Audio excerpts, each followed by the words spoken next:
Puji syukur kita aturkan kehadirat Allah yang masih memberikan nikmat sekali lagi kepada kita, nikmat hidup, dan hidup yang terbaik adalah di atas keimanan, di atas akidah yang lurus, sampai Allah menegaskan bahwasanya orang-orang yang beriman itu adalah khairul bariyah, ciptaan yang terbaik. Dan Allah menciptakan kita bukan berarti nggak ada tujuannya, pasti ada tujuannya, dan salah satu tujuannya yang paling utama adalah kita diperintahkan untuk beribadah. Jadi setiap hari kita harus berpikir ibadah apa lagi yang belum kita kerjakan setelah yang wajib-wajib.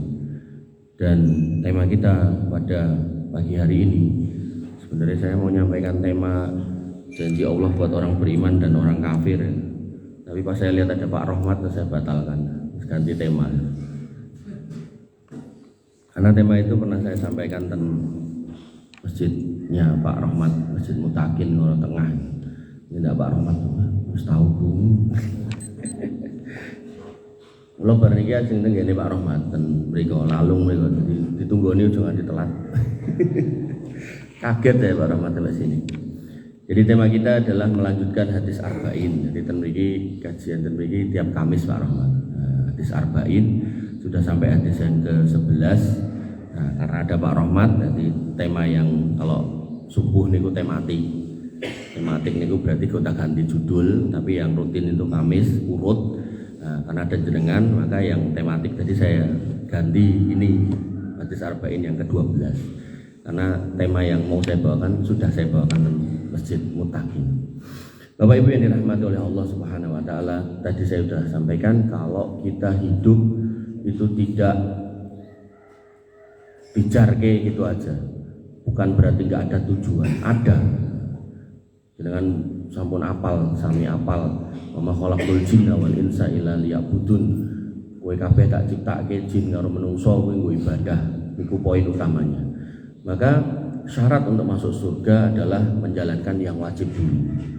Sholat wajib, puasa wajib, mami gadah yatra nggih, umroh yang pertama kali haji yang pertama itu wajib sebenarnya hukumnya.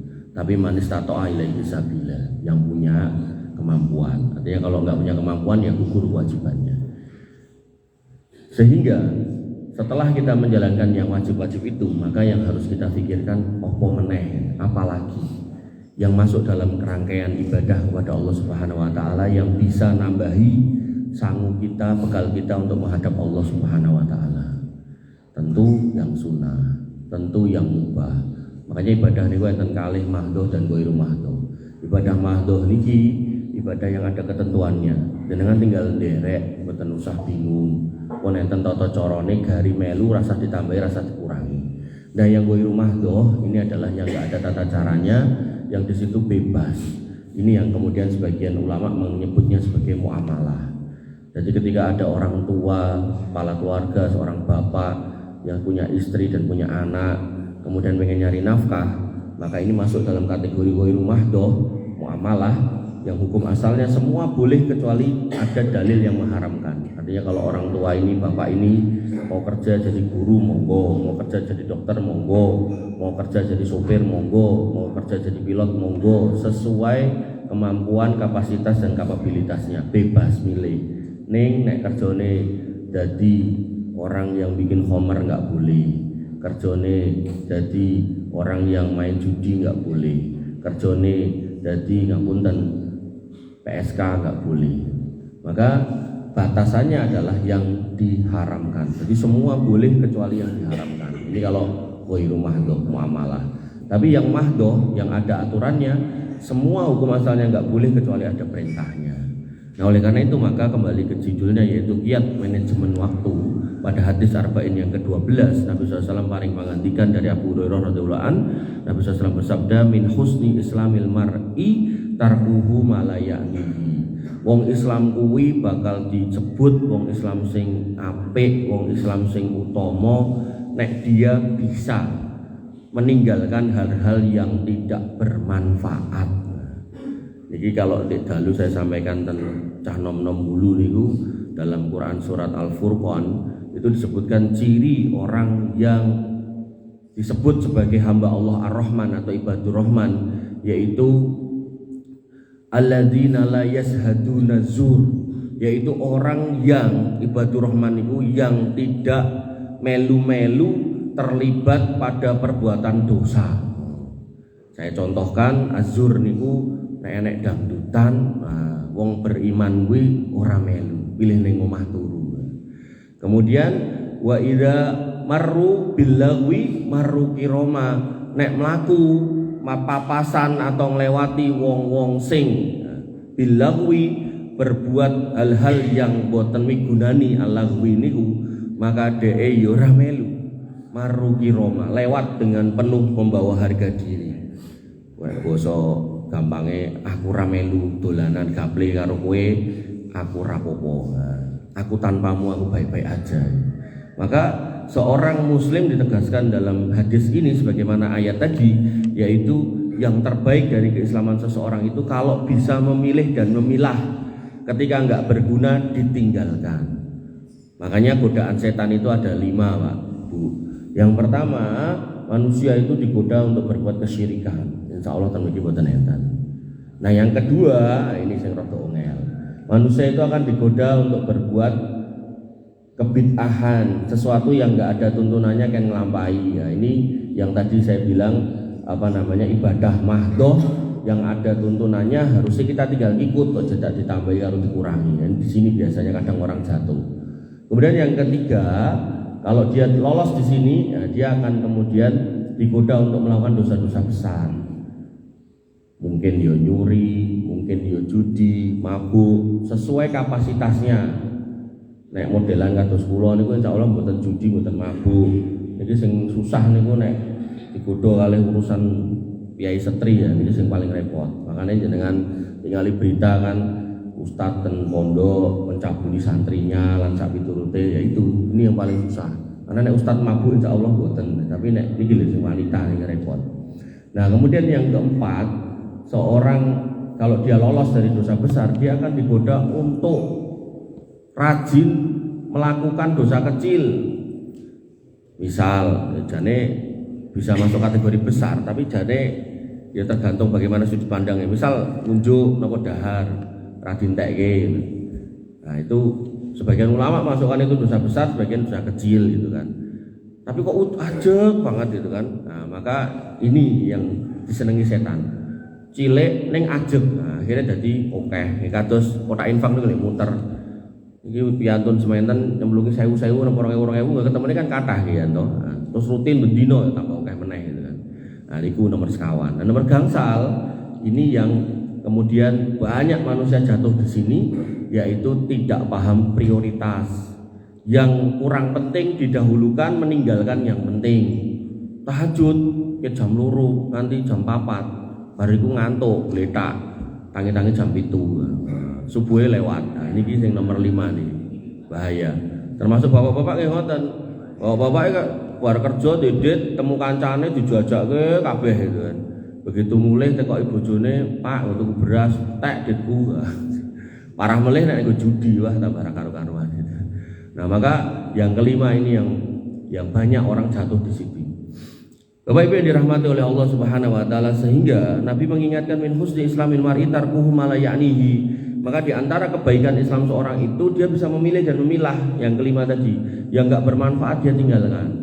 Karena nanti kalau dia sudah gagal di yang kelima akan naik ke yang keempat, ketiga, kedua, bahkan naudzubillah sampai yang pertama ini.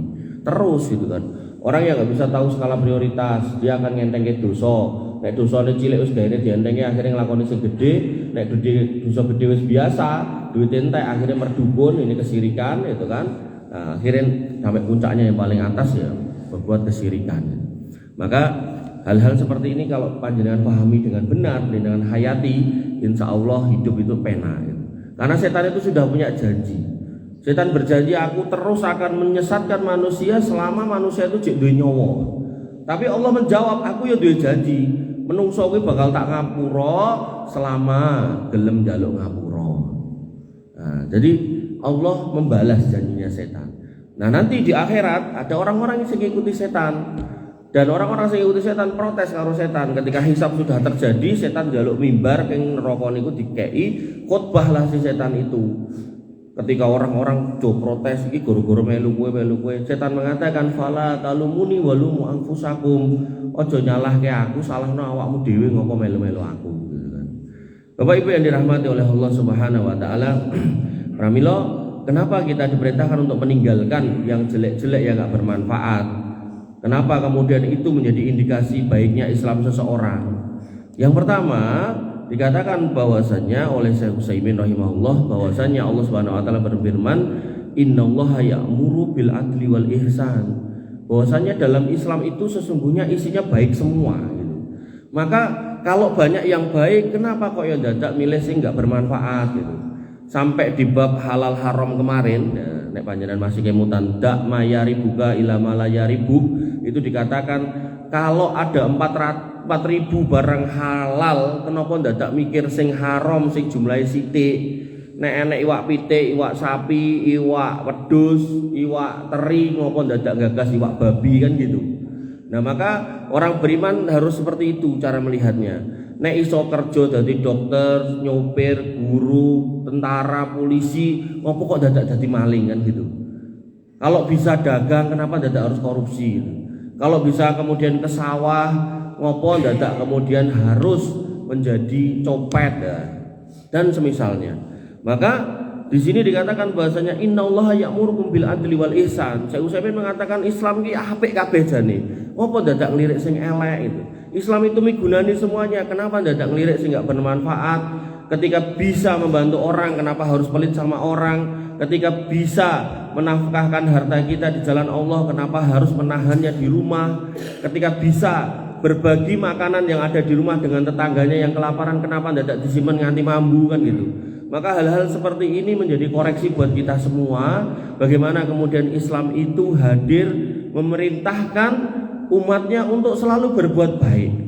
Dimulai dari rumah tangganya, ke tetangganya, keluarganya, kiri kanannya, sehingga itu yang disebut rahmatan lil alamin. Jadi orang Islam itu kalau bisa itu ketika ketemu orang lain tuh wong liya waduh seneng. Wah, aku bakal ketemu wong kae. Wong kae iku senengke ra ukur pokoke. Pokoke anggar aku ngomong luwe ngono wis kedah dijajake. Aku ngomong ngelak ngono wis pokoke gage-gage digolekke wedangan. Ngoten. Ampun sebaliknya orang Islam yang punya citra buruk begitu arep teko ngalih yo ngopo Pak Rahmat meh teko minggat yo. Ini orang Islam jelek gitu kan. Dan Nabi SAW mengatakan al-muslimu man salim al-muslim min lisanihi wa yadihi. Hakikat orang Islam itu yang orang lain itu seneng ketika dia ngomong dan seneng lagi ketika dia berbuat. Jadi nek nganti orang lain alergi sama kelakuan kita, wah Islam kita itu Islam jelek gitu. Bapak Ibu yang dirahmati oleh Allah Subhanahu wa taala, yang kedua, dikatakan bahwa tanda baiknya seorang muslim adalah dengan melakukan setiap kewajiban, juga di antara tanda baiknya adalah meninggalkan yang haram. Jadi tadi saya sebutkan tadi, kalau ada 4.000 barang halal, kenapa harus melirik yang haram? Dan yang haram jumlahnya juga enggak banyak kan gitu. Kalau ada pekerjaan yang halal banyak, kenapa harus melirik yang haram? Padahal ketika ditanya kok kira nyopir bahaya neng dalan lah, maling kan yo bahaya nek dikepruki wong kan gitu. Dan seterusnya. Apalagi kalau di negara kayak Saudi itu, genah maling konangan divonis sama pengadilan potong tangannya. Maka yang harus kita pahami adalah seorang muslim adalah orang-orang yang bisa mengamankan lidah dan tangannya sehingga orang lain itu selamat, senang gitu. Kemudian yang ketiga, jika Islam seorang itu baik, maka sudah barang tentu ia akan meninggalkan perkara yang haram, yang subhat pun juga ditinggalkan. Jadi kalau seorang yang muslim yang baik setelah dia berusaha menjalankan yang wajib, berusaha memakan yang halal, berusaha menjauhkan yang haram, maka dia pun akan menjauhkan diri dari yang subhat. Nek panjenengan masih kemutan, innal halala bayyinun wal harama bayyinun, sing halal wis jelas, sing haram jelas, wa bainahuma mustabihatun. Antara yang halal dan haram niku enten sing barang subhat, barang ra cetha. Nek jelas barang ra cetha nggih mboten usah diundut, mboten usah dilampahi. Maka termasuk kebaikan seorang muslim, indikasi baiknya orang muslim itu menjauhi barang-barang yang enggak jelas. Ini itu sapa yo ora jelas, diumumkan gitu kan. Jangan malah ora sing ngerti kantong gitu kan. Nomale wis jelas dudu duwite malah dijiko. Wah iki lemahe dulurku. Ketoke aku nek patoke ora digeser kene engko anakku kumanane sithik nek aku mati tak geser sithik we gitu. rumangsane mungkin saged ninggali anake kathah, ra ngerti malah niki bondo yang haram niki malah marai susah putrane, marai loro putrane, putune, malah marai rame omah-omahe lan sak piturute. Nek wong Jawa niku sok ngandani barang-barang ngoten niku malati, marai kualat. Lebih kepada ada kondisi tidak berkah. Jadi kalau dalam kajian saya tentang bab berkah itu, yang namanya berkah itu ziyadatul khair. Sithik ning nyukupi, nguripi, nyehati lah itu berkah. Tapi kalau udah banyak mboten migunani, malah marai penyakit, marai ruwet, nah itu mboten berkah. Maka orang yang paham, makanya saya tuh kadang suka ngiri sama ngapunten nggih, ada seorang pemulung itu yang rajin sholat gitu kan. Pas dia diwawancarai, dia guru MTS, gajinya kalau nggak salah cuma 1 juta atau 1,5 juta gitu. Terus dia pulang, kalau beliau pulang itu semulung gitu. Ditanya, anaknya pinten Pak? Nek mboten 6 itu, nek mboten kesupen. Lah kula nganti bingung. Kula anak 6 iki sawo wulan 10 juta kurang gitu. Iki anak 6 dia cerita dari ngajar cuma 1,5, dari mulung dapatnya 3 juta atau 2 juta. Oh cukup mboten mati gitu. Dan itu banyak Pak kasus kayak gitu. Artinya kalau kemudian kita bisa mendesain bagaimana kemudian harta yang kita bawa pulang itu halal, insya Allah berkah Pak. Dan kalau berkah itu buat sidik cukup gitu kan. Tapi kalau kemudian yang kita bawa pulang itu barang-barang subhat bahkan yang haram, naudzubillah, maka sebanyak apapun tetap kurang. Saestu, sebanyak apapun tetap kurang. Nek usura HE gitu kan, ya tetap gak akan baik kesudahan. Jenengan bisa niteni ten kiri kanan jenengan. Iki penjudi, ketok omahe gede. Enteni mawon kelak ilang gitu kan. Wis to. Niku pun tenan kok, niku pun di napa istilahnya? Pun dadi hukum tidak tertulis. Bapak Ibu yang dirahmati oleh Allah Subhanahu wa taala.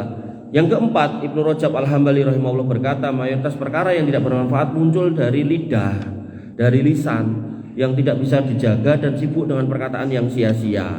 Sehingga Allah Subhanahu wa taala berfirman dalam Quran surat Qaf, "Wa laqad khalaqnal insana wa na'lamu ma tuwaswisu bihi nafsuhu wa nahnu aqrabu ilaihi min hablil warid."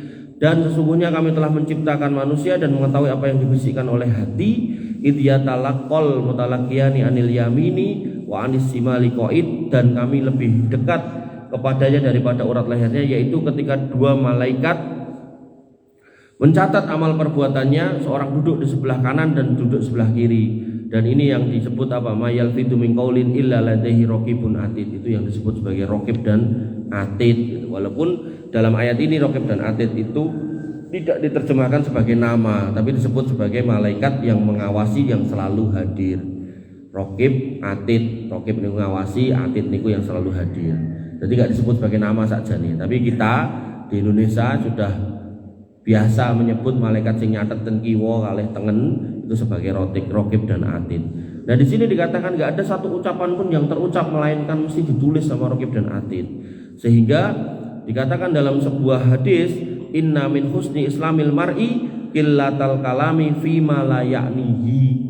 Termasuk indikasi baiknya Islam seorang itu, dia nggak akan ngomong kecuali yang manfaat. Dia akan ngerim omongan kalau nggak bermanfaat. Sehingga dalam hadis yang lain dikatakan la yu'minu ahadukum, tidak beriman kalau lali ini. Jadi seseorang yang beriman kepada Allah dan hari akhir gitu, mangkana yu'minu billahi wal yaumil akhir, sapa wonge sing ngaku iman marang Gusti Allah kalih hari akhir, falyakul khairon aw liyasmut. Nek ngendikan sing sae-sae, nek mboten saged mang meneng mawon, mang mendel mawon. Maka itu termasuk cara untuk ngerem agar kemudian kita tidak banyak berbuat yang sia-sia. Mulai ten kanca ten kantor ten Jogja waktu niku. Ngomongane kueh banget gitu kan.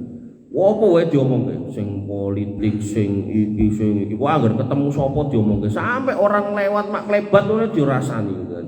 Dan benar-benar ya, mungkin menurut dia itu cara untuk mengakrabkan diri gitu. Tapi hakikatnya seorang muslim enggak seperti itu cara hidupnya. Harusnya kemudian dipilih dan dipilah. Ya, bukan berarti guys harus menang boten, tapi paling enggak itu kalau kita ngomong ya harus yang bermanfaat gitu. Kalaupun enggak bermanfaat, paling enggak menghibur orang yang sedih kan gitu. Misalnya dengan tepang piyai yang mungkin dapat musibah, entah keseripan, entah kemudian kelangan nopo gitu, sing sabar. Wah, semua perkataan yang baik-baik itu harus keluar dari seorang muslim. Kemudian Abu Ishaq Al-Khawas berkata, innallaha yuhibbu salasa wa yubghidu salasah. Allah itu mencintai yang tiga dan membenci yang tiga. Fa amma ma yuhib, dan apa yang dicintai Allah yaitu qillatul akal, makannya enggak banyak-banyak. Kemudian yang kedua wa qillatun naum, tidurnya enggak banyak-banyak. Didik-didik turu, didik-didik turu, didik-didik madang. Wa qillatul kalam, dan ngomong yang sedikit. Jadi ngomongnya itu nggak banyak-banyak. Ngomong begitu keluar tapi manfaat. Begitu keluar nyeneng deh gitu. Makanya di Quran itu sampai diibaratkan seorang muslim itu seperti lebah yang dimakan niku kan lebah niku tawon niku lho. Niku kan mboten enten to tawon mangan regetan kan mboten enten. Tawon niku mesti entuk kembang-kembang. Nek mboten nggih ten bakul es buah niku gulone kan mboten niku sampahe to. Nah, ten gulone niku sosok ten bakul madu juga madune niku. Nah, maka makannya baik, kemudian keluarnya juga baik. Enten madune, mungkin mang tangkat masih gitu. Enten madune, enten propolise, enten bipolene, macam-macam kabeh baik gitu kan. Bahkan beberapa pengobatan alternatif niku entupe niku dintuke nggih ngobati gitu kan. Kemudian wa amma ma yubghidu, dan apa yang kemudian dibenci oleh Allah Subhanahu wa taala faqasratul kalam, pokean ngomong wae ra mandek-mandek gitu, cuprus ra karo-karuan. Wa kasratul akal, dan banyak makan. Wa kasratun naum, dan banyak tidur. Tentu bukan berarti enggak boleh tidur, enggak boleh makan, boleh. Tapi nggih sak cukupnya aja, sak cukupnya mawon. Artinya ketika kita kemudian sudah dalam posisi cukup untuk membangunkan tulang punggung kita karena makan itu, maka itu sudah cukup. Begitu kemudian kita ngantuk, kita tidur, ya sudah cukup. Tapi nek enten to piye nek poso niku bar subuh turu, tangine menjelang duhur, bar salat duhur turu meneh, tangine menjelang asar, salat asar turu meneh gitu kan, nganti tekan maghrib. Nah, itu berlebihan ngoten niku. Kemudian Umar bin Abdul Aziz berkata, man adda kalamahum min amali qalla kalamuhu illa fima yakni. Siapa yang menghitung-hitung perkataannya, artinya ngomong itu ditakar, jangan sampai kemudian waton metu gitu kan, maka dia adalah orang yang bisa menjaga diri dari hal-hal yang tidak bermanfaat. Kemudian yang kelima, Ibnu Rajab Al-Hambali berkata, jika seorang meninggalkan sesuatu yang tidak bermanfaat kemudian menyibukkan diri dengan yang manfaat, maka tanda baik Islamnya telah sempurna. Artinya kesempurnaan Islam kita ketika kita bisa milih dan milah gitu. Makanya tadi malam ini kan karena cah nom-nom kalau gambar ke skema bagaimana kemudian cah nom itu bisa lebih migunani. Maka di tahap yang pertama itu adalah dikatakan di dalam Al-Quran, Fa'idha farokta fangsob. Kalau kemudian kamu punya waktu luang dan diisi. Jadi cahnom itu harus kemudian memetakan dari 24 jam, nggo turu 8 jam, tinggi MCK 1 jam, tinggi ibadah 1 jam dan seterusnya. Kemarin tadi malam yang saya contohkan itu si fulan itu totalnya 16 jam gitu kan. Berarti enek siso 8 jam. Nah, 8 jam ini berarti kan waktu luang nih. Nah, ini setannya kan bisiki piye carane waktu luang ini entek nggo dolan, nggo ngegame, nggo pacaran, nggo maksiat dan seterusnya. Maka nek kamu, saya bilang gitu ke mereka, nek kamu pengen jadi wong sukses, maka ini diisi dengan yang manfaat. Manfaat apa? Dunia atau akhirat. Manfaat akhirat nggih pengaosan, manfaat dunia iso dinggo dodolan, iso dinggo golek ilmu, pelatihan, kursus, sertifikasi lan sak piturute, sehingga nanti kemudian kamu menjadi orang yang lebih baik di waktu yang akan datang. Mungkin mudak meleh sampai tekan dhuwur. Bapak Ibu yang dirahmati oleh Allah Subhanahu wa taala. Yang keenam, mungkin ada sebagian yang menganggap bahwa meninggalkan yang tidak bermanfaat berarti meninggalkan pula amar ma'ruf nahi mungkar. Lho, kayak ngerentuk ngomong oke-oke berarti aku tak meneng wae nek ndelok wong maksiat. Boten.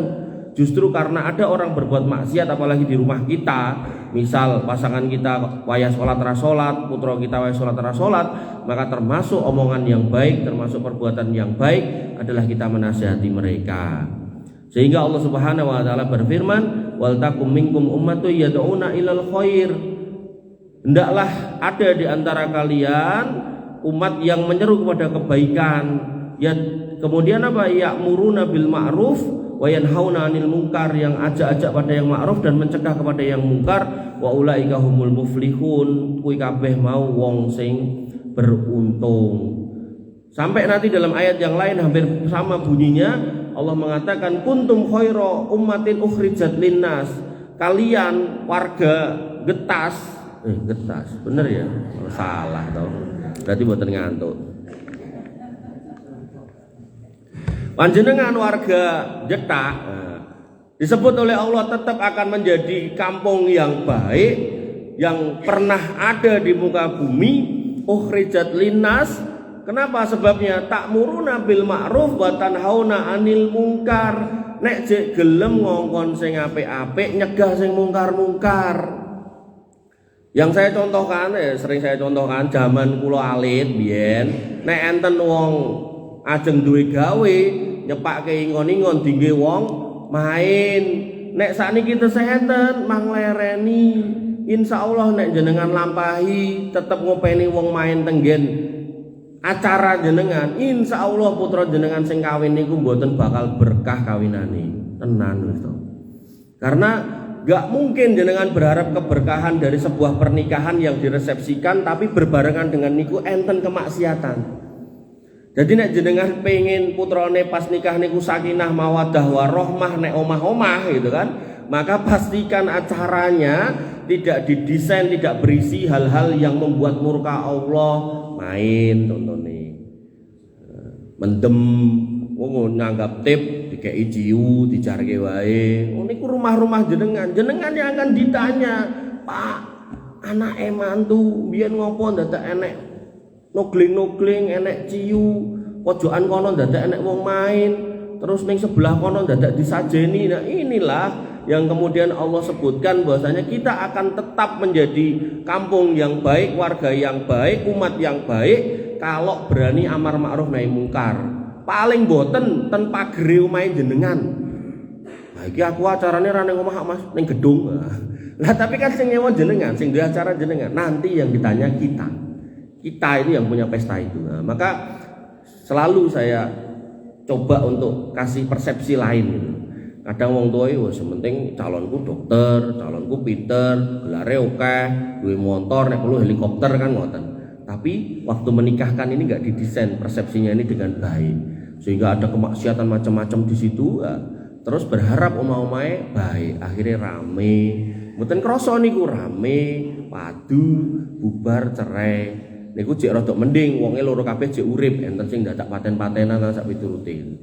Bapak Ibu yang dirahmati oleh Allah Subhanahu wa taala, sampun selesai. Bila cekap semanten ingkang kula saged aturaken, kirang langkungipun nyuwun pangapunten. Kita tutup dengan doa nggih agar kemudian majelis kita panjenengan semua bisa mendapatkan berkah dari Allah Subhanahu wa taala. Bismillahirrahmanirrahim. Alhamdulillahirabbil alamin, hamdan syakirin, hamdan naimin, hamdan yuafi ni'amahu wa yukafi mazidah. Ya Rabbana lakal hamdu kama yanbaghi li jalalika wa azimi sultanik. Rabbana lakal hamdu anta nurus samawati wal ardi wa man fihinna wa lakal hamdu la ilaha illa anta subhanaka inna kunna minadh dhalimin wa illam taghfir lana wa tarhamna lanakunanna minal khasirin. Allahumma ighfir lil muslimina wal muslimat wal mu'minina wal mu'minat al ahya'i minhum wal amwat innaka sami'un qaribun mujibud da'wat wa ya qadiyal hajat. Rabbana zalamna anfusana wa illam taghfir lana wa tarhamna lanakunanna minal khasirin. Rabbana ighfir lana dzunubana wa liwalidina warhamhum kama rabbawna shighara. Allahumma ighfir lahum warhamhum wa'afihim wa'fu anhum wa akrim nuzulahum wa wasi' madkhalahum waghsilhum bil ma'i wasalji wal barad. Allahumma taqabbal minna siyamana wa qiyamana wa ruku'ana wa sujudana wa takhussu'ana wa tadarru'ana. La ilaha illa anta subhanaka inna kunna minadh dhalimin wa illam taghfir lana wa tarhamna lanakunanna minal khasirin. Rabbana hab lana min azwajina wa dhurriyyatina qurrata a'yun waj'alna lil muttaqina imama. Allahumma ij'alna muqiminas shalah min dhurriyyatina rabbana wa taqabbal du'a. Allahumma aminna fi awtanina wa aslih a'immatana wa wulata umurina. Rabbana atina fid dunya hasanah wa fil akhirati hasanah wa qina adzabannar wa qina adzabannar wa qina adzabannar. Wa akhiru da'wana alhamdulillahi rabbil alamin wa sallallahu ala nabiyyina